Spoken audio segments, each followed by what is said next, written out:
বিচাৰিছোঁ আৰু বঁটা গ্ৰহণ কৰিবলৈ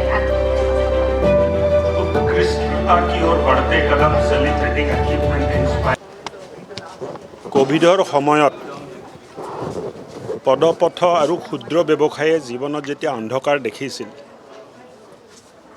প্ৰধানমন্ত্ৰী মোদী ডাঙৰীয়াই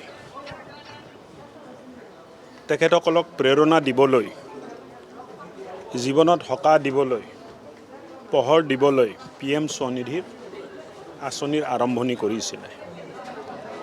কোনো ধৰণৰ কোলেট্ৰেল নোহোৱাকৈ বেংকে প্ৰথমে 10,000 টকা দিছিলে, 10,000 টকা উভতাই দিব পাৰিলে 20,000 দিছিলে, 20,000 উভতাই দিব পাৰিলে 50,000 টকা দিছিলে। আৰু অসম ভাৰতবৰ্ষত শ্ৰেষ্ঠ প্ৰদৰ্শন কৰিলে। আমাৰ টাৰ্গেট প্ৰথমে 50,000 আছিলে, আমি অতিক্ৰম কৰিলোঁ। তাৰপিছত আৰু 50,000 আমাক দিলে, 1 লাখ হ'ল। 1 লাখো অতিক্ৰম কৰি আমি 1,15,000 কৰি পাৰ্চেণ্টেজ এচিভমেণ্টত ভাৰতত শ্ৰেষ্ঠ প্ৰদৰ্শন অসমে কৰিবলৈ সক্ষম হ'ল। তাৰ বাবে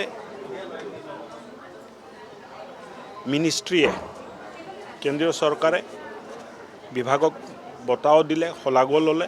আৰু মই ভাবোঁ যে এই স্কিমৰ জৰিয়তে 1,15,000 ক্ষুদ্ৰ ব্যৱসায়ীৰ, যাৰ বেংকৰ লগত কোনো সম্পৰ্ক নাছিল, কোনোদিন বেংকত যোৱা নাছিল, বেংকৰ পৰা লোন লোৱা নাছিল, তেখেত ফৰ্মেলি বেংকৰ লগত এটা সম্পৰ্ক হ'ল। আৰু মই ভাবোঁ যে ধুনীয়াকৈ তেখেতসকলে যদি চলি থাকে, উৎসাহ উদ্দীপনা যদি ৰাখে, কঠোৰ পৰিশ্ৰম কৰে, সকলোৱে এজন সফল ব্যৱসায়ী হ'ব পাৰিব।